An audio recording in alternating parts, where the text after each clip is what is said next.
Statistical mathematical fact never has been down. has broken every single record. There is no asset that has come close. It's the only thing in the industry that was not touched, that was not hacked, and it never fails doing what it promised in 2009. It's never What's failed. the best performing asset the world has ever seen? And you'll find out that it's Bitcoin. Boom. Boom.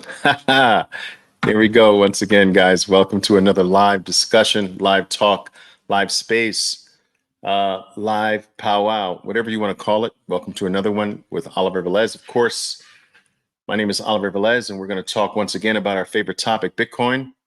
Lots of fireworks, lots of action happening today. Lots of exciting action, actually.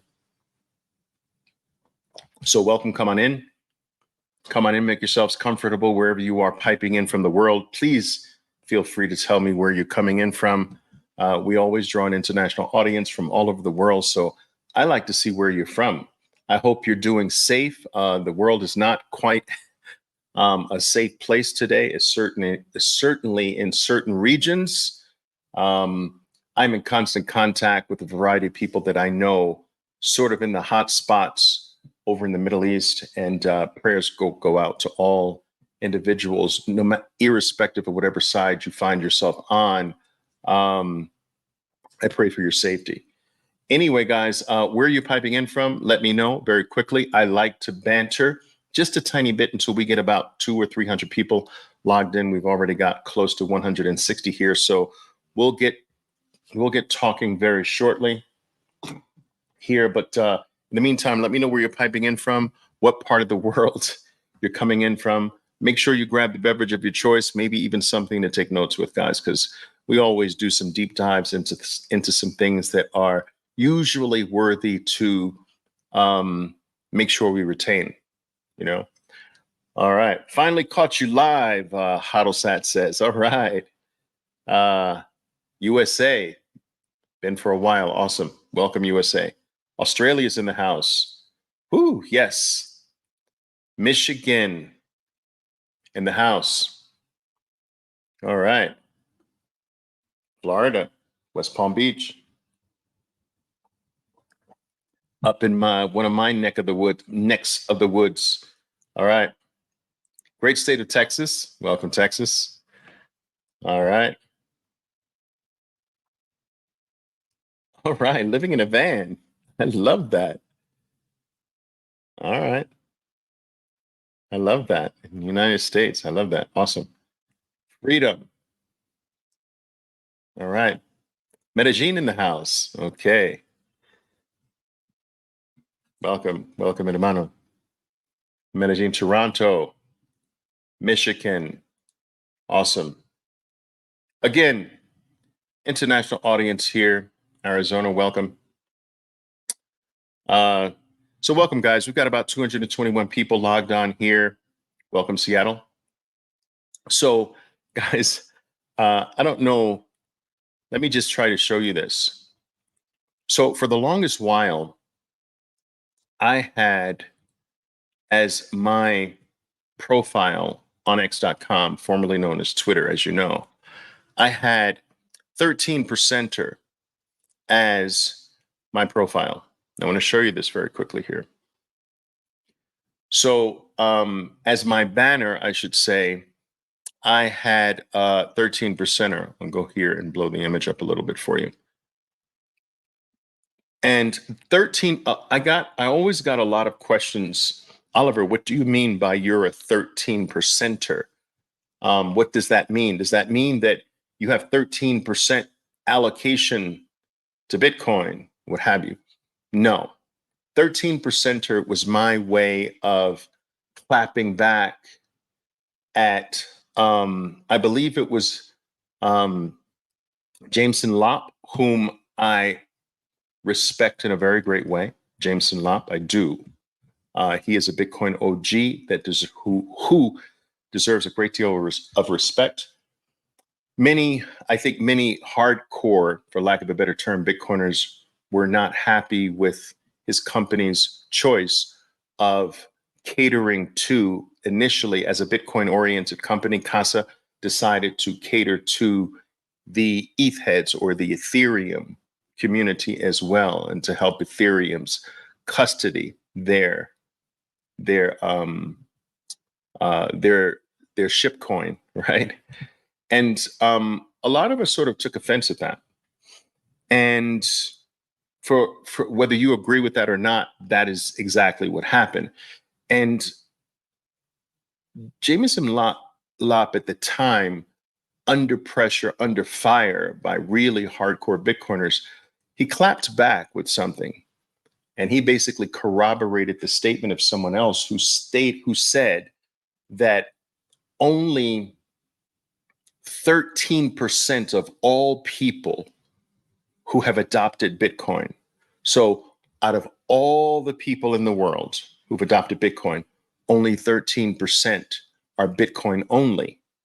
So what he was suggesting is that the world that is Bitcoin and ship coins, okay, altcoins, BS, as far as I'm concerned, that was a far bigger world. And so as a business decision, his company was going to cater to the bigger world. I'm okay with that. That's everyone's choice. But it was my personal decision to leave the company at that particular point. Yes, I was a customer of Casa. That did not mean that I had any less respect for Jameson Lop. I think that his contribution to the Bitcoin community has been extraordinarily huge. But as part of my message that you should be Bitcoin only, whether you agree with that or not, that is my message and will continue to be, that we have enough time in our lives in the future to gamble, to play stupid games, but now is not the time. Our window of opportunity is too small and too short to be distracted away from freedom, away from total financial independence, and to be dealing with other nonsense that's actually the antithesis of that. So my message has always been, let's focus on what matters right now. And when you are completely set and completely free and completely independent, you can gamble and play with stupid shit all you want to, but we don't have time for that right now. So anyway, as part of my message, I decided to go out there in the public and state that I am one of the 13% that Jameson Lop referred to. I'm one of those Bitcoiners that's not part of the larger Bitcoin community. I'm part of the smaller, more elite Bitcoin community that's Bitcoin only and believes that you should not be focused on any other BS out there right now. Okay?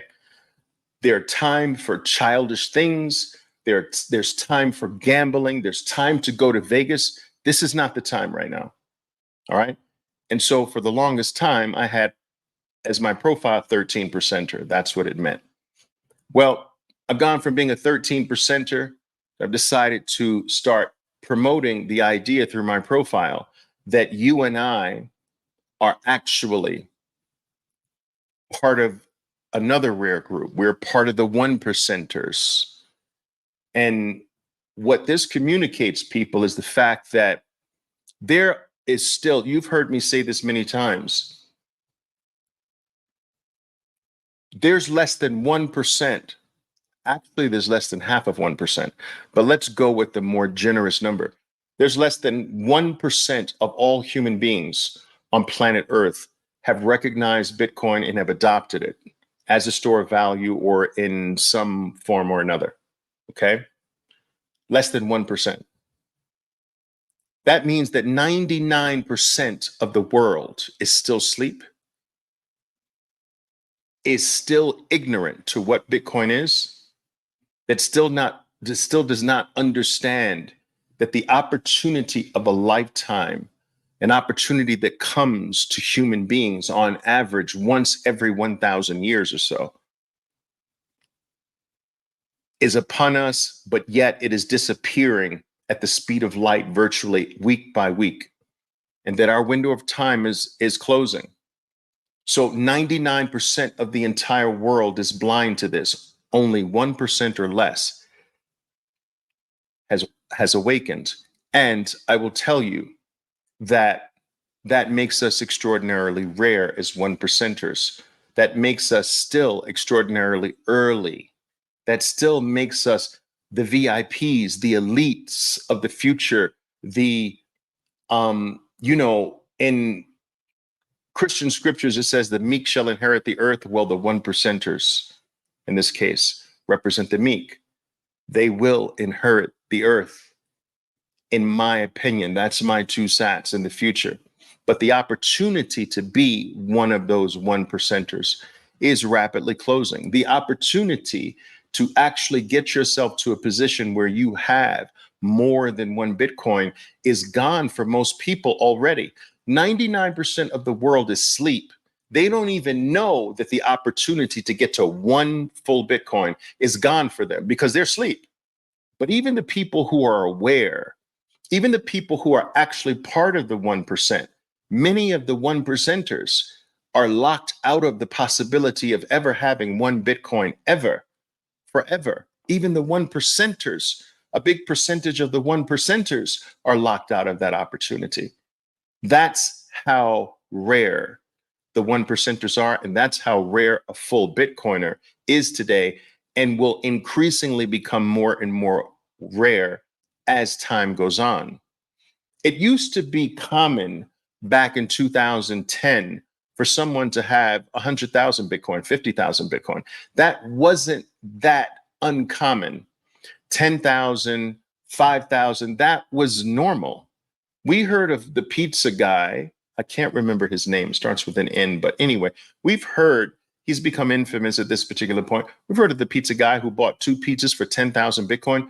Well, what a lot of people don't realize, people, is that he bought 2 pizzas for 10,000 Bitcoin, but he continued to buy 2 pizzas for 10,000 Bitcoin until all the Bitcoin that he had in cold storage was gone. A lot of people fail to realize the second part of the story. They focus on his first purchase, but his goal was to buy pizza until all of the Bitcoin that he had in cold storage was gone. And if I'm not mistaken, I believe that in total, he gave away close to 90,000 Bitcoin, buying pizza with 90,000 Bitcoin. But understand, people, that at this particular time, it wasn't so uncommon for someone to have 40, 50, 60,000 Bitcoin.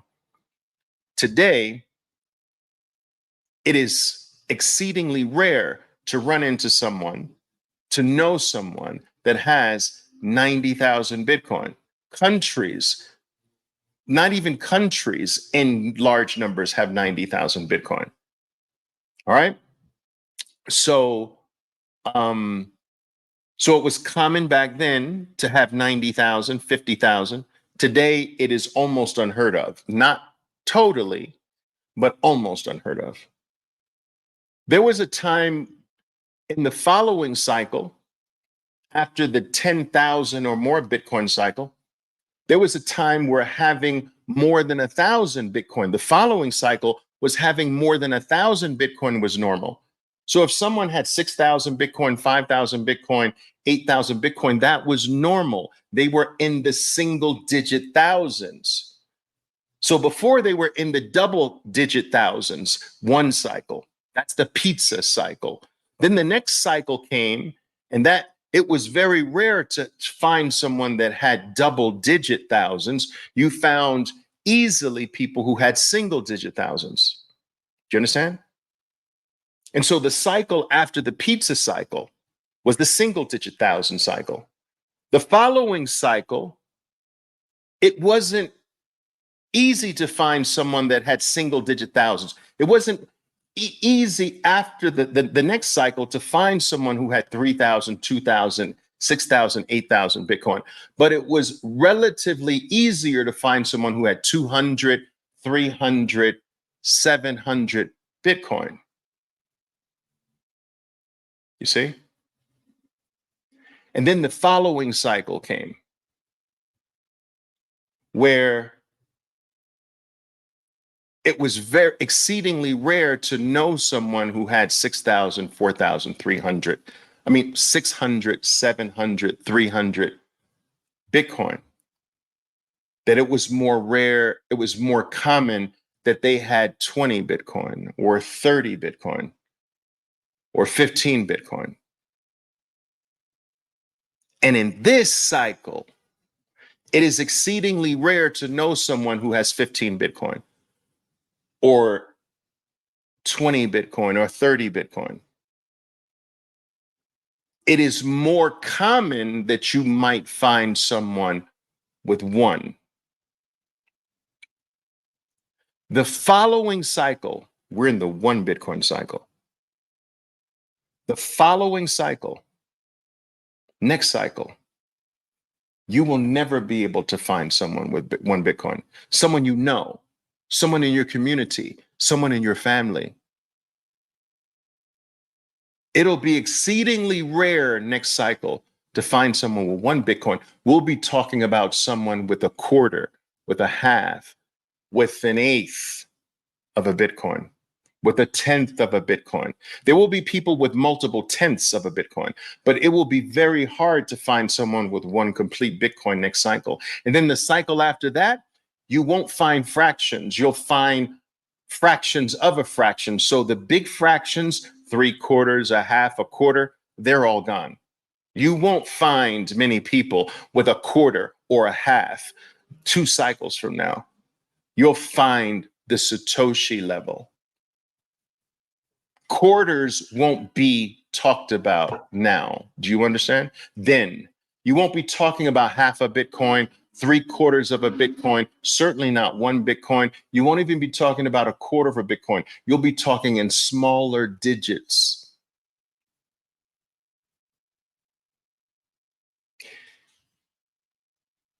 And so, in the same way, people, that back in the first cycle, when people had tens of thousands, when it was normal for tens of thousands of Bitcoin, people buying nonsense for tens of thousands, 2 pizzas for 10,000 Bitcoin. During that cycle, one Bitcoin was very disrespected. You would never announce that you had one Bitcoin in that cycle. That was so ridiculous. Imagine that 10,000 Bitcoin was barely worth 2 pizzas, nothing. So if you said you had one Bitcoin, that was like saying you had a fraction of a fraction of a fraction of a fraction of a penny. Nobody just had one. And so one Bitcoin was disrespected. Is one Bitcoin disrespected today? No. What's disrespected today? A Satoshi. That's disrespected. Do you understand that we're going to a place where one Satoshi will no longer be disrespected? One Bitcoin was disrespected in the past. In the future, now one Satoshi is disrespected, and in the future, one Satoshi won't be disrespected. Oh, we're going there. And some people say, Oliver, come on, one Satoshi is like such a small fraction of a penny. Well, one Bitcoin was such a small fraction of a penny too. And we went there. Now one Bitcoin is worth 61,000 US dollars. We're going to a place where one Satoshi matters. It's just simple maths. All right. So this notion that you are, since you might not be able to get to one Bitcoin, this notion that you're late is still false because less than 1% is in. And with this 1%, this less than 1% made one Bitcoin rare. Less than 1% helped to create or bring about the best performing asset in all of recorded history. Less than 1%. Less than 1% helped to foster the most secure network humans have ever come in contact with, who have ever had access to. Less than 1% has made the hardest money, the hardest asset humans have ever experienced in all of humanity. So imagine where Bitcoin's going to be at 3%. Just put that in perspective. We went from 0 to 61,000, from being nothing to the best performing asset in all of human recorded history.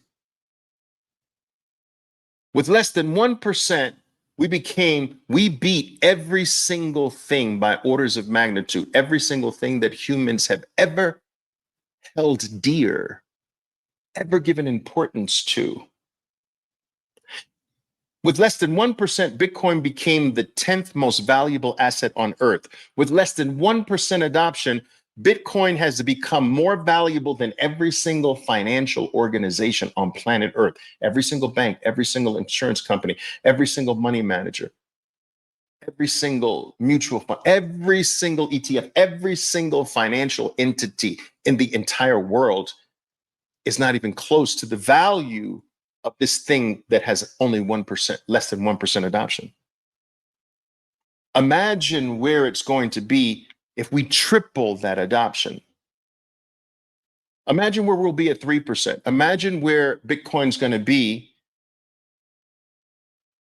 at 10%, 60%. Look, let me show you something. Take a look at this. Here is a chart of the most adopted things over the past 100 and, I don't know, 24, 25 years. Okay? You see it? I'll make myself small here. And so what you see here is going back all the way from the 1990s. You have the telephone. All right. You have TV. You've got everything from electricity here, radio, cars, color TV, the PC, the smartphone, the fridge, the microwave, everything here.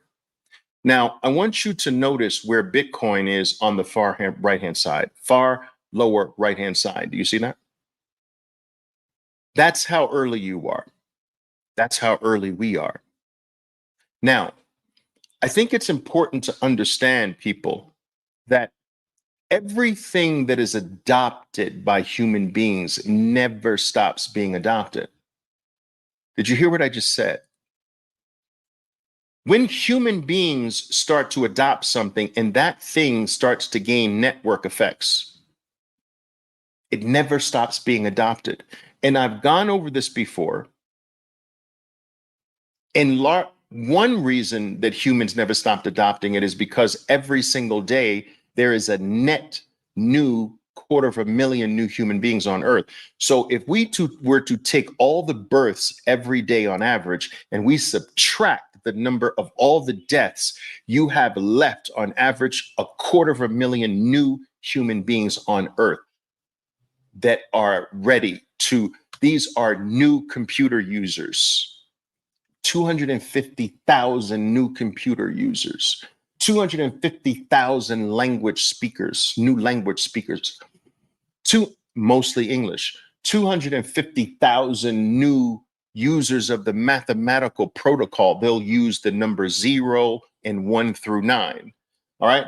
250,000 new internet users, 250,000 new car owners, 250,000 new flight takers, 250,000 new Bitcoiners, users of the internet. Do you follow what I'm saying?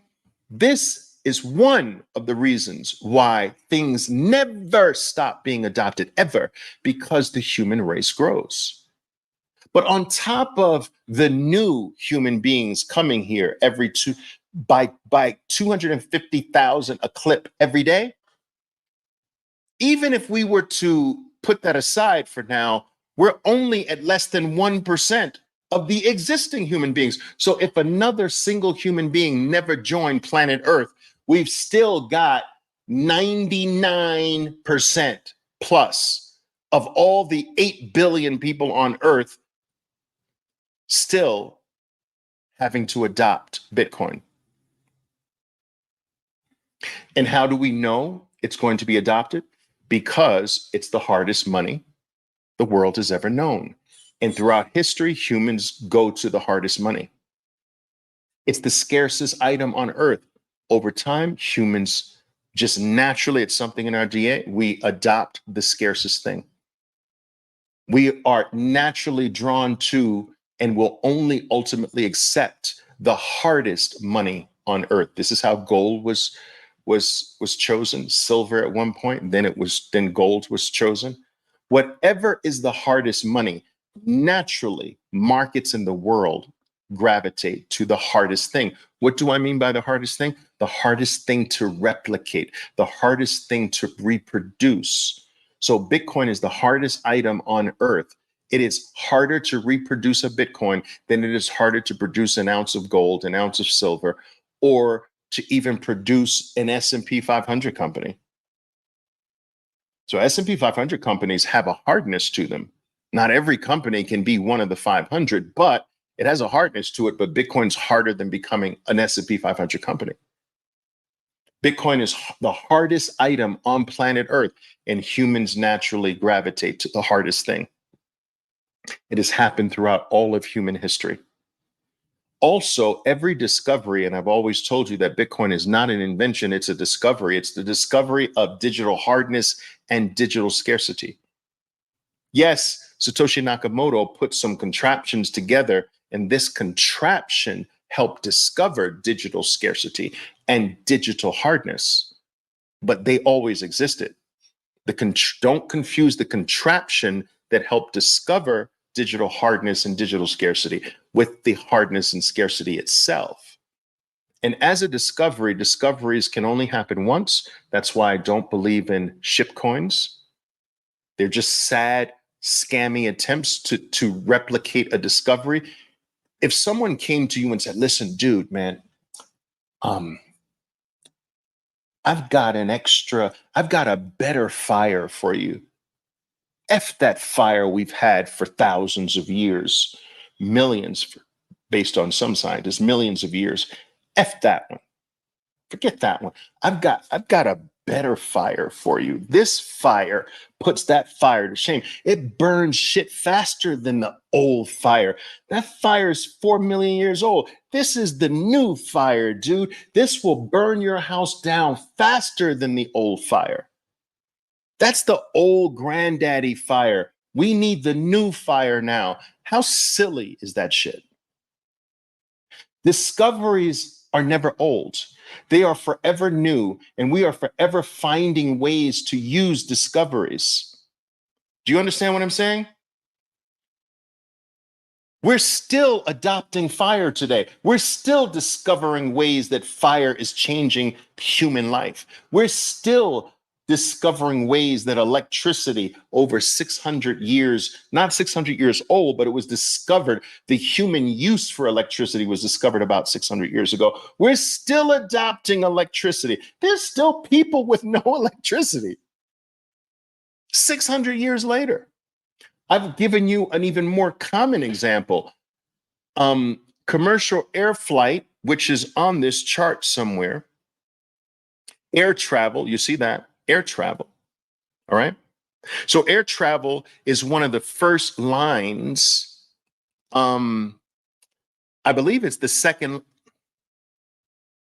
Air travel. They have air travel at 1930. This is not correct because commercial air flight started in 1901, 1903, but it's neither here nor there. The point I'm trying to say is that despite being about 123 years old, that industry, right? Only 1 in every 4 human beings have ever been on a plane. So air travel, as old as it is still young in its adoption phase. 1 in every 4 human beings have ever been on a plane. Do you understand the future adoption of air travel is huge? In addition to 75% of all humans have yet to be on a plane. There's 250,000 new humans every single day added to that number. The internet, one of the fastest adopted technologies on earth. Why? Because it digitized our lives. It moved our life from the analog world to the digital world. Do you understand what the internet did? The internet allowed us to discover a new world, a new frontier, if you will. And this new frontier, for lack of a better phrase, was called the digital world. And so follow me. Some of you've heard me talk about this, but follow me carefully. The internet opened up the same way I'd imagined that some people believe that Christopher Columbus's voyages to the United States, to the new America, the Americas, right, opens up America to the European part of the world. And so, in a sense, Christopher Columbus's voyagers were like the internet that opened the world up to a new frontier. That new frontier was dubbed the Americas. Well, the internet was the voyage or the piece of technology, right? First it was a ship, now it's the piece of this technology was the internet that introduced a new world, a new Americas, the new Americas to the world called the digital frontier. And this world became available for us to enter. And this new digital world began to suck our old lives into it. And so you lost your physical pictures to the new world.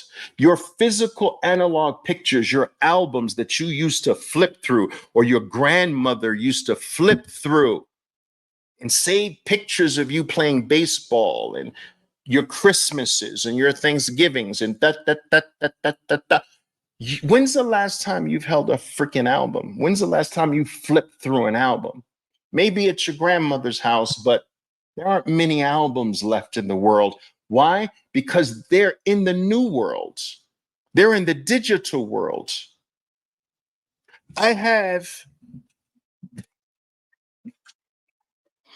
My mom had 4 albums with about, I don't know, 400 pictures in the albums. 4 albums, 100 pictures apiece. This phone here, and I have several of them, but this one has over 50,000 photos. Now, I enjoy the photos, all right? I enjoy the photos in this. I enjoy the photos in this phone as much and probably more than I've ever enjoyed the photos in an album.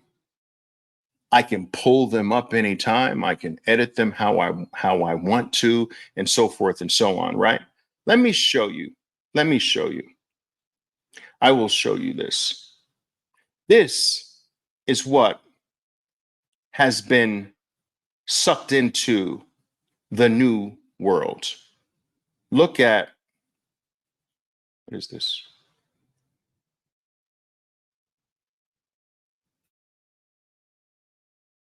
Look at my baby. Can you see it? There she is. Boom. Nala. I have more pictures of her in my phone than my mother had of me my whole life in 4 albums. You see, the digital world sucked our photos into it. It caused our photos to leave the physical analog world and enter the new frontier, the new world. Our movies left the physical world. I had a movie theater in my home that first used VHS cassette tapes. I had a collection across the wall of every popular movie in history. Then I had to actually spend tens of thousands of dollars to convert those VHSs to a disc when that technology came into play. And then Blu-ray. Today, I have access to millions upon millions of movies that I can't touch, feel, or even see. My movies have been sucked into the digital world. Our information, our maps, our books, our relationships. I have deeper relationships with people that I've never met. I spend time with them every single day playing the markets. Every single day. We trade every single day. I've never met them, never shaken their hands, never had an opportunity to look them directly in the eye in person. But I wish their kids happy birthday. Sometimes their kids pop on the screen and say, "Hi, Oliver." I have some deeper relationships with people digitally than I have with people that are part of my own family. Our relationships are in the digital world. Our photos, our movies, our books, our information, our knowledge, our education, our relationships, our everything except one thing. You see, what the internet failed to do was it failed to capture money. And so enter Bitcoin, which the baton was passed from the internet, which did a great job digitizing our world. And it handed the baton over to Bitcoin and says, I can't take it any further. I can't do money. And the baton has been passed to the second phase of the internet. You see, the first phase was the internet of information and knowledge. Bitcoin is the second phase, which is the internet of money. And how much bigger is money than your photos and your movies and your freaking books? Bitcoin has come as its first, not its last, but its first role is to take over where the internet left off and tackle the biggest thing on planet Earth: money, human value. And it is sucking money out of the analog world, sucking value out of the orange, the gold rock, and sucking money out of paper, and sucking money out of bonds, and sucking money out of equities. It's sucking money out of the analog world into a new realm, into the new realm, the new frontier, the digital frontier. And here's what's amazing about that. You see, what gets transferred from the analog world to the digital world becomes exponentially bigger and more valuable. We have many examples of this, right? So, for instance, how many pictures can you hold in an album? My mother had maybe 400, 600, something like that, in albums, right? But yet I have 50,000 in just one phone, and I can go higher. So what happened? Photos went from you having 2, 3, 4, 600 to having thousands more in the digital world. All right. The analog phone, we can look up what the cost of an analog phone is, right? Analog phone cost. Let's do this. I want to send you through an.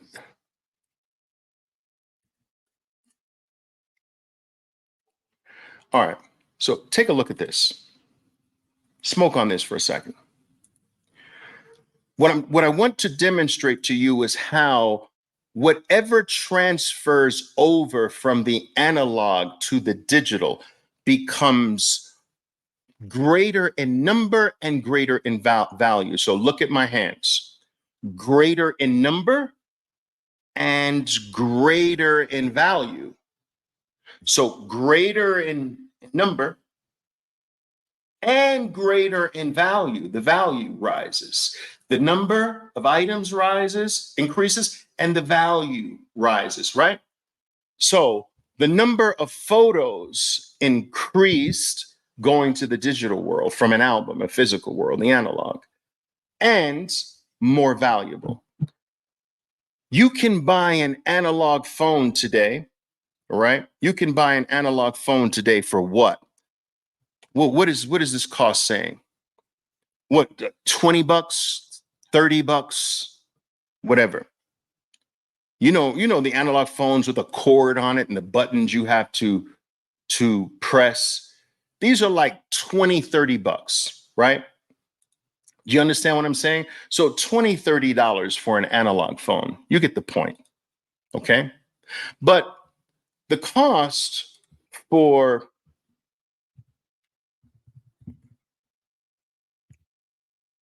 an iPhone 15 Pro Max. Oh, I have this in, these are in, I'm sorry that it's in, shit, what the heck is that? It's in Colombian pesos because I'm in Colombia, but you know what I'm saying.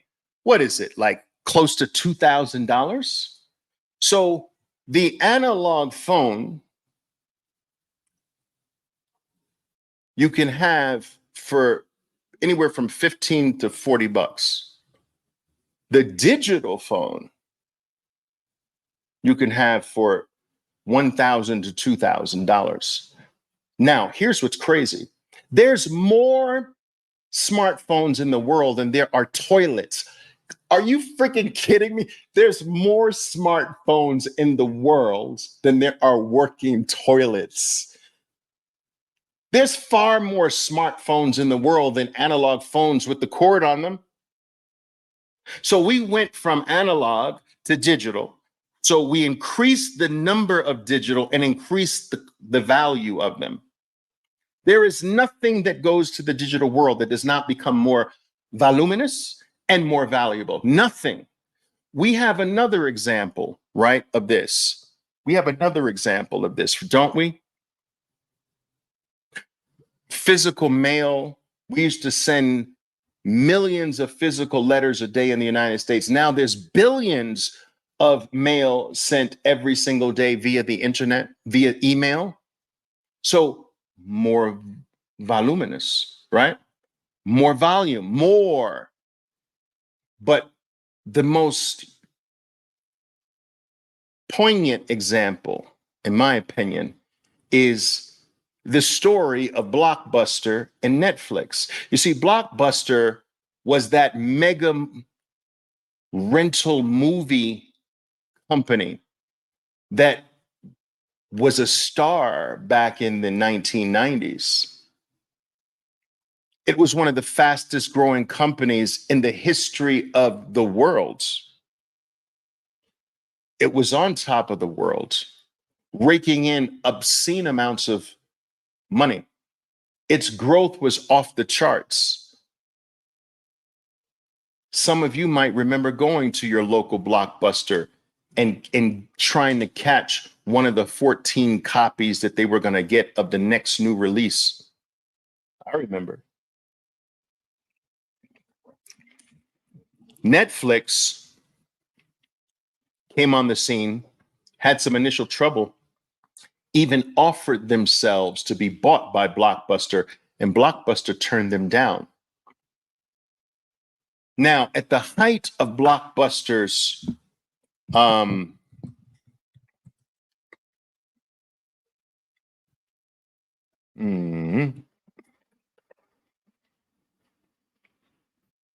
at the height of Blockbuster's dominance, at the height of Blockbuster's dominance, it was worth $3 billion at its peak. You see that? Just take a look at it. $3 billion, Blockbuster. Now,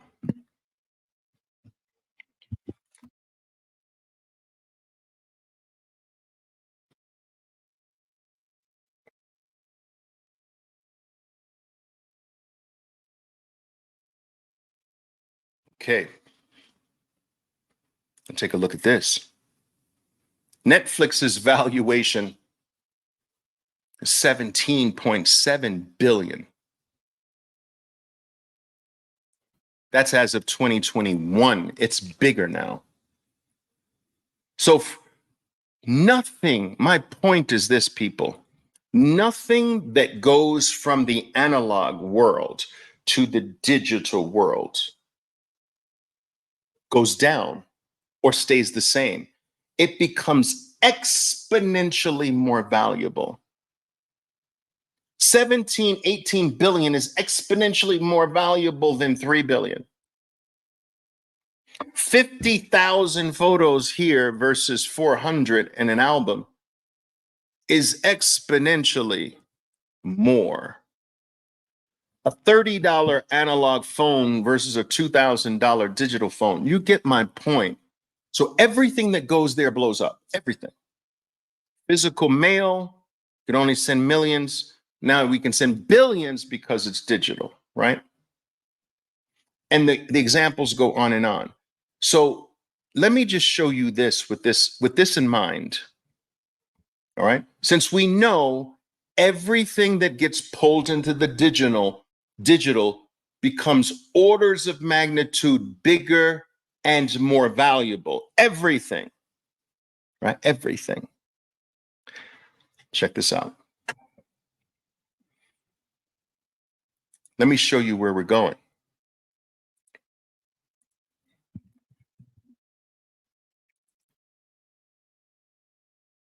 This is crazy, guys. This is crazy. Check this out, where we're going. Check this out. This is crazy. Now, make myself small here. Take a look at this. Bitcoin is the 10th most valuable asset on earth. Do you see that?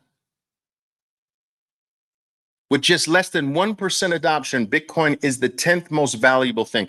It is more valuable than Warren Buffett's Berkshire Hathaway. Do you realize that Berkshire Hathaway is over 200 years old? Not Warren Buffett, but the company itself is. It's more valuable than Tesla. It's more valuable than Walmart. It's more valuable than JP Morgan, the biggest bank in the world. It's more valuable than Visa. It's more valuable than ExxonMobil.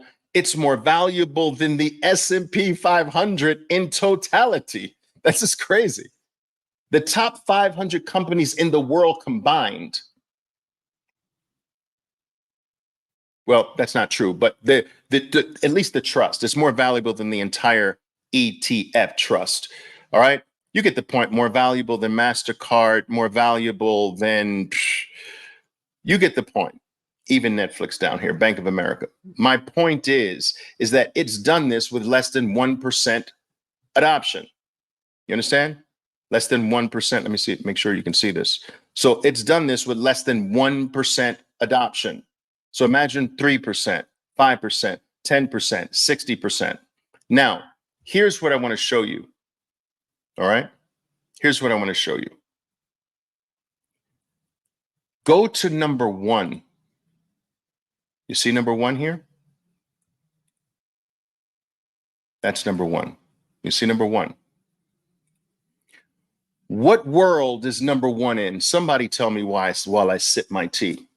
Is number 1 in the analog world or the digital world? So the number 1 asset in the world that has the highest value, it is estimated. Nobody knows how much gold is in the world, by the way. So this is just a rough estimate. 18 trillion. It's the most valuable asset in the world. All right. We're estimating the value at 18 trillion. Is it in the analog world or the digital world? Somebody tell me.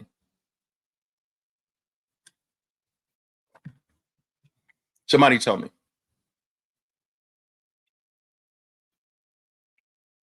I'll wait. I know we're on a delay. I know live real time is not really real time. Of course. It's in the analog world, right? Of course it is. Absolutely. Absolutely. Now, Bitcoin is in the digital world, right? Now, we have an analog gold and a digital gold. We've already established the fact that nothing that is digital remains lower than its analog counterpart. Nothing stays the same value as its analog counterpart. We've already established that everything that's digital, the digital counterpart of the analog thing, is exponentially more than the analog thing. It's the case with every single thing that has ever moved or has had a counterpart in the digital realm. The digital counterpart has become exponentially more. So where is Bitcoin going? If gold is its analog counterpart, and digital is and Bitcoin is the digital counterpart, people, where are we going? Are we going to 18 trillion? Are we going to 18 trillion? Well, did the iPhone go to a $30 analog phone, or did it surpass a $30 analog phone? Did the pictures in my phone go to the number of pictures in my albums before there were smartphones, or did the number of pictures go way past that? Did Netflix go to the $3 billion valuation of Blockbuster, or did it exponentially go beyond the valuation of Blockbuster? Is Bitcoin going to go to 18 trillion, or is it going to go exponentially beyond 18 trillion? You see where I'm getting at, people? Do you see how early we are? Do you understand this? Are you picking up what I'm laying down? This is crazy, right? It's wild when you look at it like that. This is not, some people say Oliver's a moon boy. Well, okay, I actually take pride in that. But the point I'm trying to really communicate is that this is not moon math. I am using historical precedent here. You can't find me one example to prove me wrong. There isn't any. Every digital counterpart of an analog thing does not just go to the value of the analog thing, it goes exponentially past it. Netflix went exponentially past Blockbuster, and Bitcoin's going to go exponentially past gold. Email went exponentially past physical mail, licking the back of disgusting envelopes and going, I'm going to mail my letter. I'm going to mail my letter. Like, we went exponentially beyond that bullshit. The numbers of photos I have went exponentially beyond the numbers of photos I used to collect in albums. I have more books. I have more books on this Kindle than my mother had in all of her library. My mother was a librarian. I pretty much lived in the library after school. But I will tell you that I have more books than my mother's library had here. And Bitcoin's value is going to be exponentially more than gold's value. It has happened every single time in freaking history. And this is not an exception. And look at what Bitcoin has done. It has got to position 10, mind you, with less than 1% of the world adopting it. Number 10 in the world. I say by the end of 2025, we are number 2. I think Bitcoin takes out all of these in less than a year. Now, that might sound like a tall order to you. I think we take out Meta. I think all of that's gone. We're probably not going to take out gold yet. That's next cycle. But this cycle, I think we take out all of that BS right there. Now, what do we need to be to take out Apple at about 160? with today's decline? About 160,000. Do you know how freaking close 100 guys, do you understand how that 160,000 is a stone's throw for Bitcoin? That's a freaking stone's throw. 160,000 would be a disappointment by next year using Bitcoin's historical past. Do you understand? Let's put it this way. Let me put it this way. A lot of people say, and I certainly understand this, people. A lot of people say, let me get rid of this, that last cycle, Bitcoin's last cycle was muted. And I'm a supporter of that thesis. It was muted largely by the China mining ban, which cut Bitcoin's hash rate in half. Nothing else really did it. It was that, in my opinion. But let's work off of Bitcoin's muted cycle. I want you to understand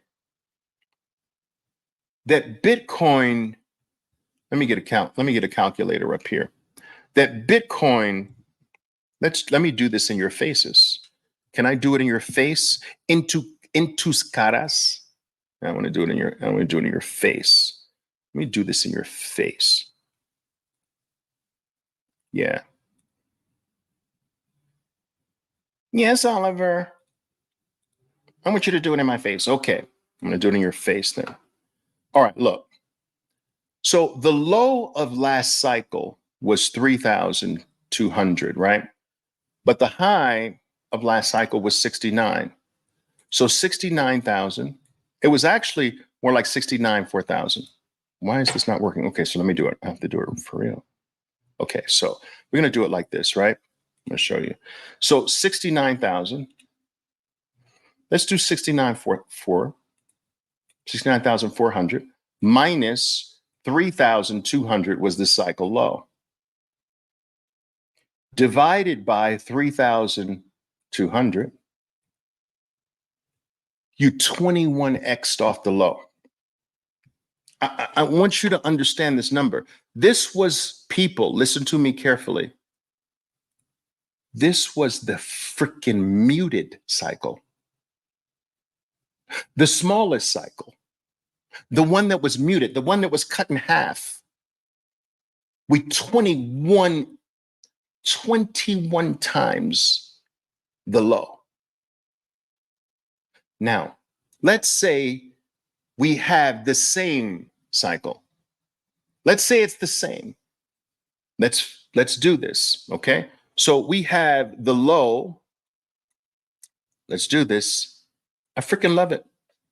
All right, so we got the low of 15,000. Let's call it 15,000. So we're going to work with 15,500. Did that wrong? 15,500. All right, times 20.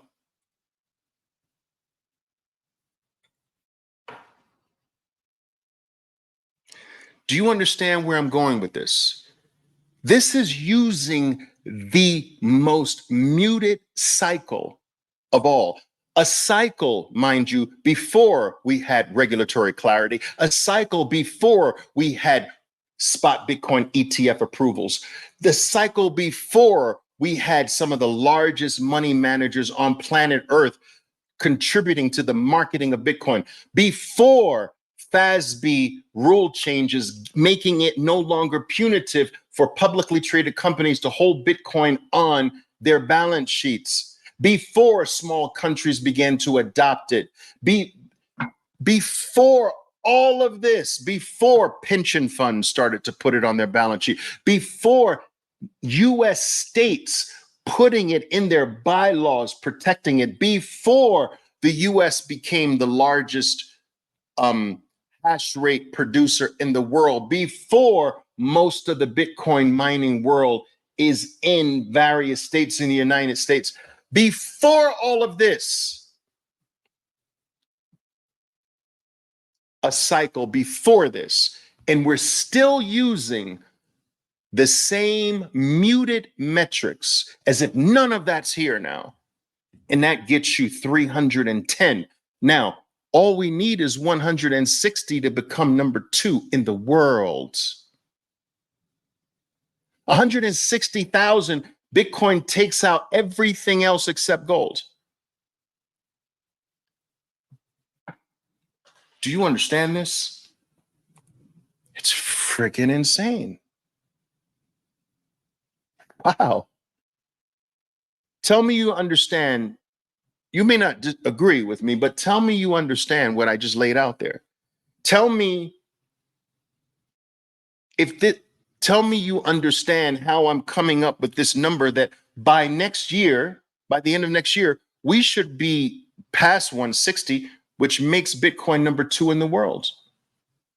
Even using last cycle's muted metrics, as if we're going to have China ban mining again.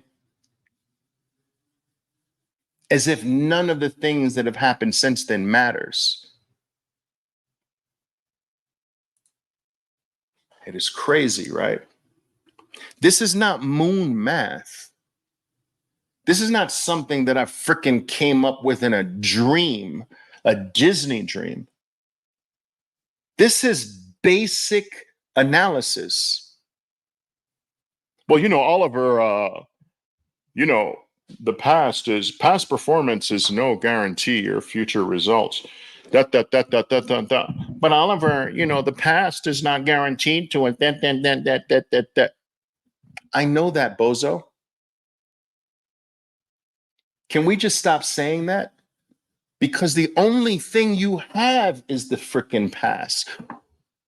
If we don't use the past, what are we going to use? The future? Like what if you don't use the past, what do? You just twiddle your thumbs and just freaking throw a dart at the air? You gotta use the past. I know the past is not a guarantee, but it's the only freaking thing we have to use. Otherwise, you sit there like a freaking idiot and do nothing. So we gotta use the past. It's the only thing we have. So I wish people would stop saying that. Well, Oliver, the past is no guarantee of the future. Just stop it. Just stop it. It's the only thing we have to use. We got to use it.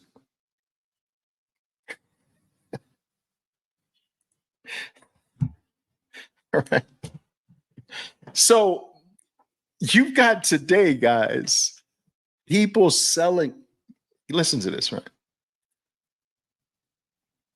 Check this out. I got to show you this. After everything I've shown you, right? Which is not rocket science. It's pretty basic shit, right? It's basic analysis. There's nothing rocket science about this, right? Let me show you this.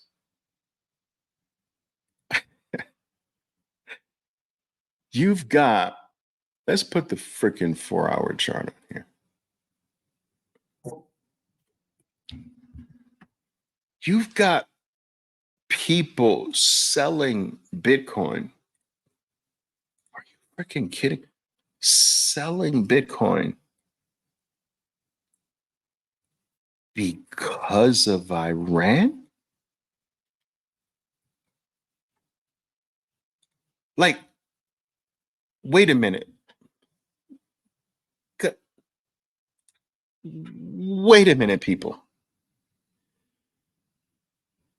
You're selling the best performing asset in all recorded history.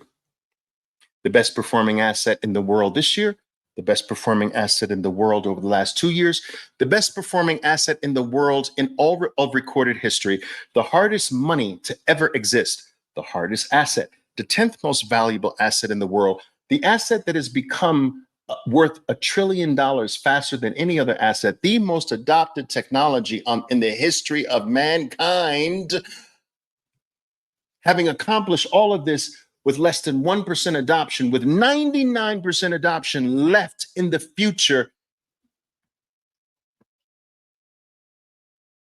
And you're selling Bitcoin because of Iran? Are you stupid or are you stupid? Really? Because of Iran? Holy shit. My father used to say, Oliver, you can't fix stupid. Don't even try. You're wasting your time. You can't fix stupid. Now that is stupid. You know, I used to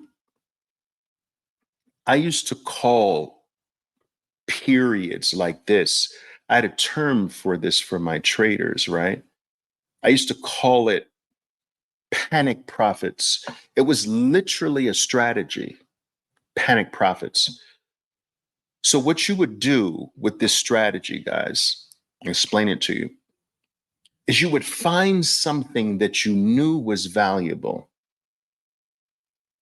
that there was no doubt that it was valuable, but that its price was hit by something that has nothing to do with that item,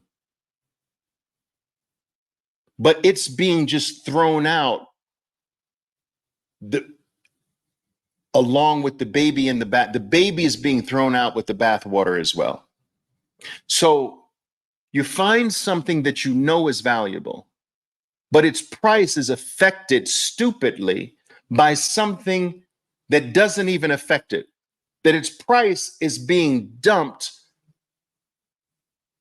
for reasons that are so disconnected to it that it has nothing to do with Bitcoin. Iran has nothing to do with Bitcoin.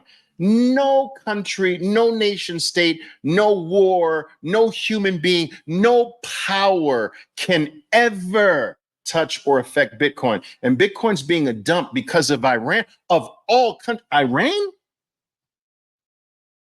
This is a opportunity to pick up panic profits. That's what I used to call them, panic profits.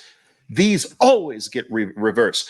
And mark my words, as certain as night follows day, this drop will be erased in short order like it never happened. Why? Because it's stupid. It's declining for something that has nothing to do with it. I could see if it was declining because China banned mining again. This has nothing to do with Bitcoin. If anything, it makes freaking Bitcoin more valuable. And so these things always reverse every single time a drop is for reasons that's not connected to the drop, to the item itself. It gets quickly reversed.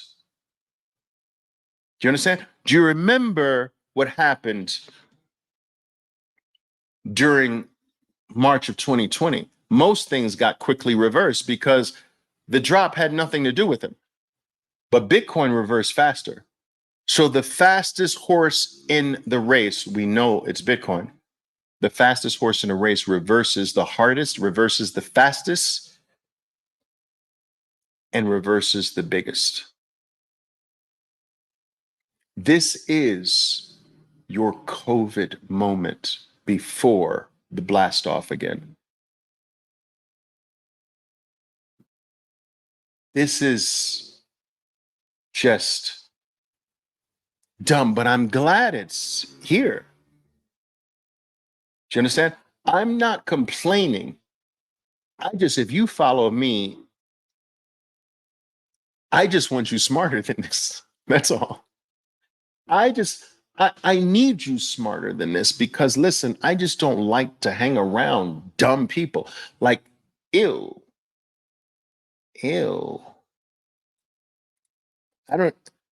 I'm afraid to hang around dumb people. I just think that sometimes their dumbness can rub off on me. Ew. Stay away. Stay away. If you're dumb, stay away from me.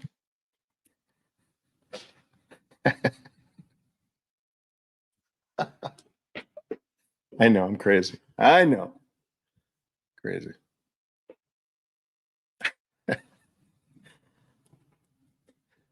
That's right. Juan says, please let him dump it so I and BlackRock can buy it back. Yes. My man. Eat chiles. Love it.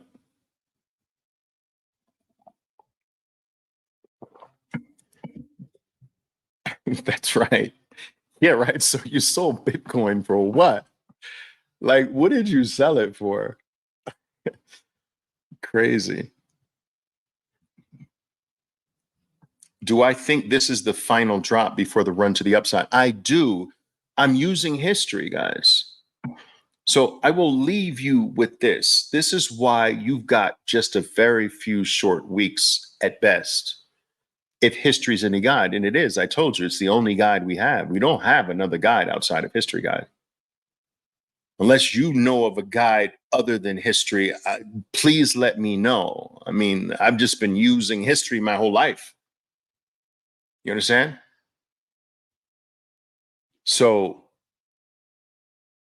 I will leave you with this. This is very powerful. I will leave you with this. All right. But let me show you this. Let's go back.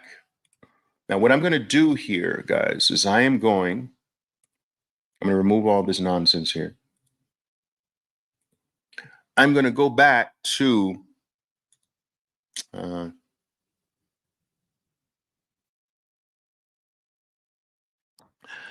going to go to a weekly chart.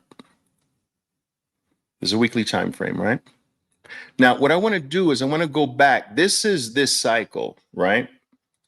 So this is the $15,000 low. And look at how bullish this is. People say, Oliver, what's wrong with Bitcoin? What the heck are you talking about, dude? This is bullish, right? So let me tell you why you're weeks at most away from this occurring. All right. So let's go back to last halving. We're going to go back to the last halving, right? Which is 2020. But let's go back to the same time. Let's go back to October 1st, 2020. So here's 2020, and here is October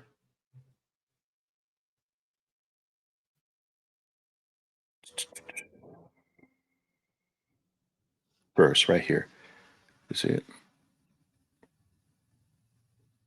I'll do it like this.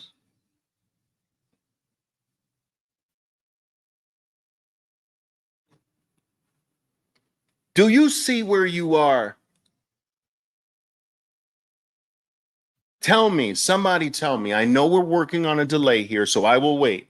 Somebody tell me. This is where we are. This is the same place we are today, last cycle, last halving year, right before presidential election time. Do you see this? Do you see what's right around the corner if history repeats itself? Do you see this? Tell me, somebody. Do you see this? Yes? Okay. That's right. Identical, right? Pretty identical, right? Yes. Okay. Yes. Good. Good. Good. Now, I'm not finished with you. Check this out. Check this out. Do you see how long we seem to come up to this area and drop? This is more than a year. Look, more than a year. June. Here's another June and months later. So you got June to June and then some. Do you see this? Yes, you see this, right? Same thing as why can't Bitcoin get past this? Same BS, right? But it's even worse. It's even worse. Check this out. I'm not finished with you. It's worse. Check this out. It's longer than a year. So watch this. Watch this. Smoke on this. Remember, it's from all the way back here.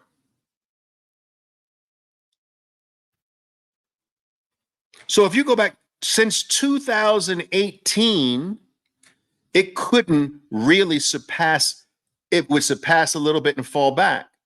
It couldn't surpass. From 2018, guys, 18 all the way to almost 2021. How many freaking years is that? You understand the frustration is the same that many people are going through now. What's the matter with Bitcoin? It's just freaking repeating itself.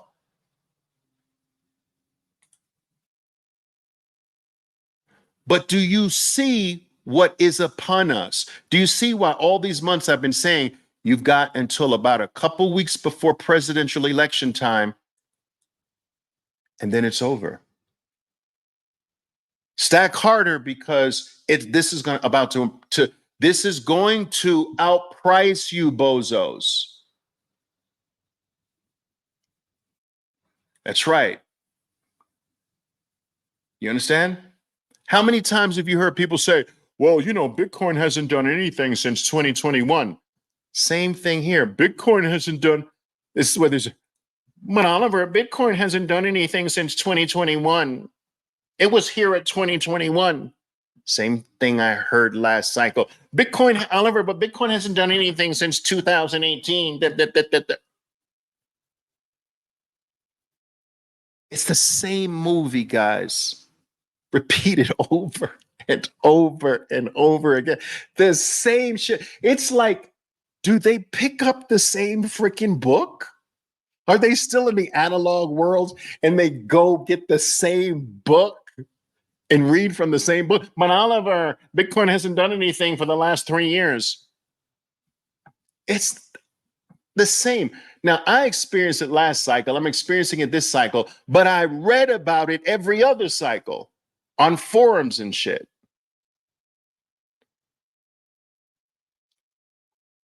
Nothing repeats so closely as Bitcoin. Nothing in the world. Why? Why is Bitcoin so repeatable? Why is it more repeatable than anything else we've ever known? Why does it deliver this level of certainty that no other asset has ever delivered like this? Why? Because it's maths. Nothing in the world can change the fact that 1 + 1 = 2. Nothing in the world can change the fact that on average in the next 10 minutes there's another block. Nothing in the world can change the fact that in 2016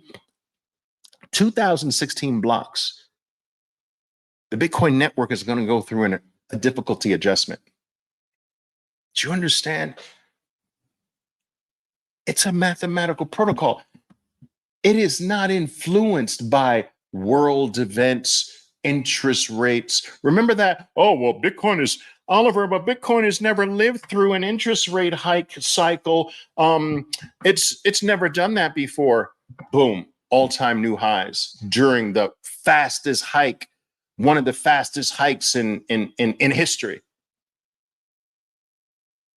You know?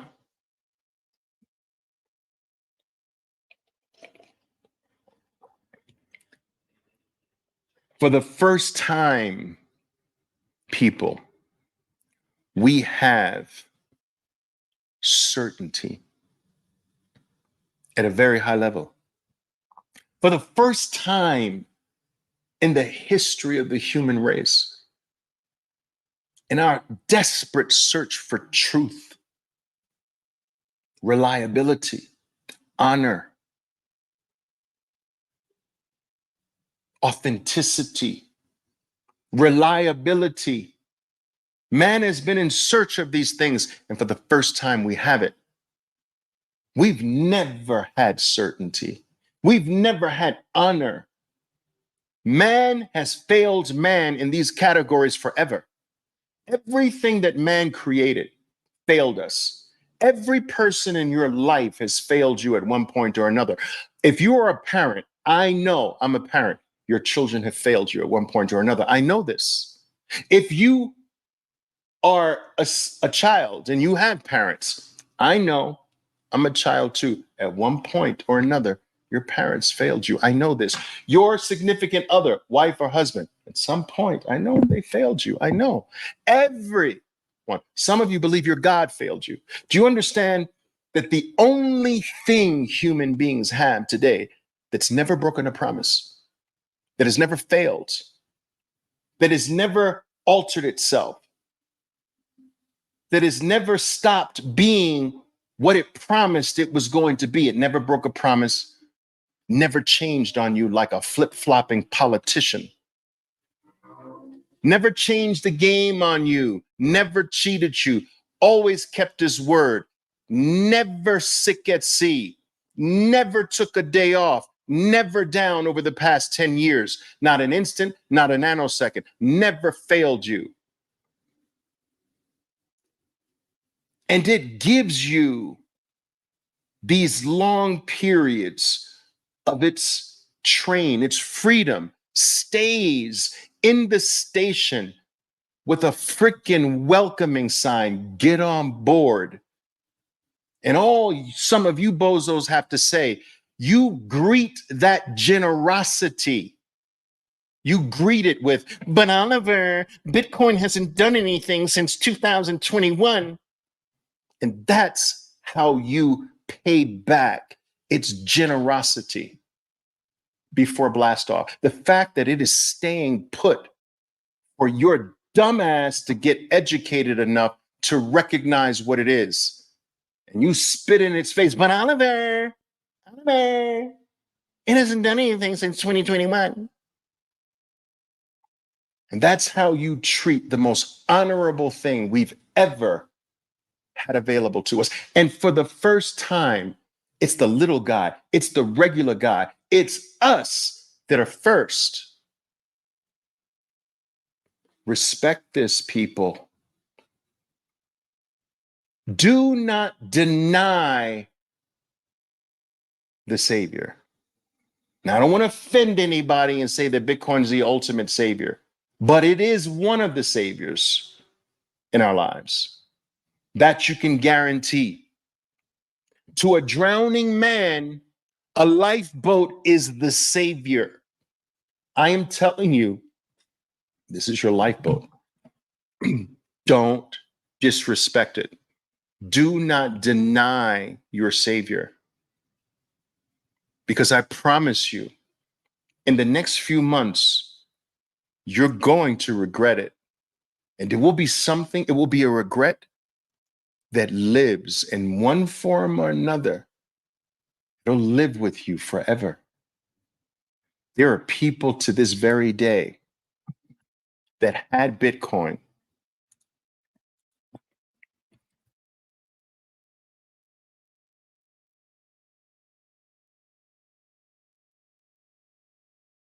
There are people to this very day that had Bitcoin, people. Do you understand this? They had Bitcoin. And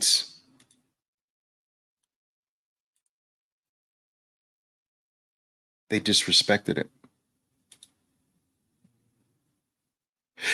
Greg Schoen, which I've shown you numerous times. I wish I kept my 1,700 BTC, which I bought at 6 cents. Instead of selling them at 30 cents, that's a big gain, 6 cents to 30 cents, especially now that they're $8. I ask you, how do you feel that Mr. Greg Schoen feels today? Do you feel that this regret of letting Bitcoin go at 6 cents Well, at $8, I'm saying. No, at 30 cents, sorry. You think that every single time Bitcoin's in the news, this is not remembered? You think that every single time an individual he comes across a Bitcoin podcast, this is not remembered? Every single time someone mentions Bitcoin, this is not remembered? Every single time there an announcement, BlackRock bought another X number of Bitcoin, this is not remembered? Every single time MicroStrategy just raised $1.2 billion to buy more Bitcoin, this is not remembered? This guy will live with this forever. Imagine what the feeling's going to be at 1 million. Or when Bitcoin's number 2 in the world next year. I promise you, if you disrespect this, you will be Gregged too. I know it. Some of you are going to get rid of this like it's just another freaking stepping stone to your little dirty fiat currency. You say you appreciate it and love it for what it is, but really in the back of your mind, it's just a little something for me to use like my stool to get to more dollars. That's disrespecting it. And I promise you this, you will be another meme. You will be Gregged. Not me. I'm not getting Gregged. You might get Gregged, not me. Guys, we got one. We got one. It was all worth it. I've been talking an hour and 27 minutes. It's all worth it. Miguel says, where should I buy my first Bitcoin now? Binance or Coinbase? To be honest with you, I don't care where you freaking buy it. If I would say, I would prefer that you buy it from a Bitcoin only firm like Strike or Swan, or I would prefer that. I don't like rewarding these firms that they use Bitcoin to get you in just to market their bullshit to you. Because that's where their real money is. They can't really make real money off Bitcoin, but they can make money off the ship coins. That's where their real longest green is. They use Bitcoin as a stepping stone to pull you in and then market the hell out of their bullshit. Hate that. Don't disrespect Bitcoin. Strike, Swan, start there. Unchained Capital if you want to go that route. But if you want to get Bitcoin right now, quickly open up an account with Strike or Swan. River, yes. Can't believe I forgot River. River, Strike, Swan, all of them. Get off zero. I don't know what the right number is for you, but I know it's not zero. All right, guys. Love you to death. I'm going to go grab something to eat now. I hope you don't mind my rants here, guys, but I feel like they're necessary. And for the Miguels of the world, this is very special to me, Miguel. Listen, Miguel, you DM me anytime you need to on x.com. You have any questions, I'm there for you. Get your first Bitcoin. All right, guys. Love you to death. Love you to death. I'm hard on you sometimes, but it's a good hardness. Some people say, Oliver, why are you so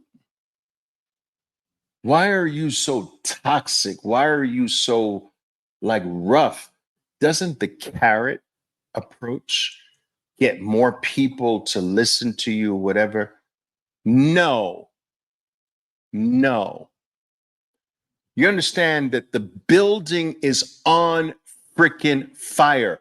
You don't have time for me to be singing lullabies in your freaking ear. Oh, Johnny, the building's on fire. We only have a few seconds to leave, but I'm going to whisper very politely in your ear, and I'm going to make sure I don't startle you out of your sleep, because God forbid if you wake up in a panic.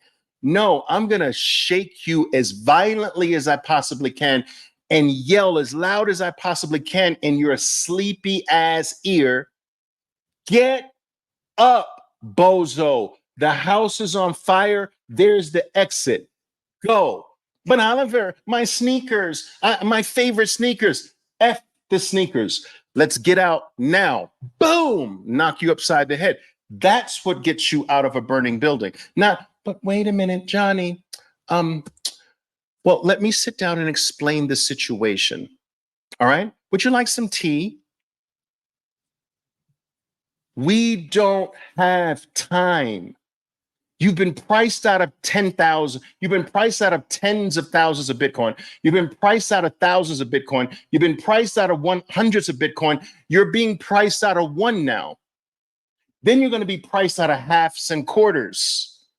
We don't have time. So get to work. Stack harder. All right, guys. Ciao. Boom. Boom. All right. Ciao, guys.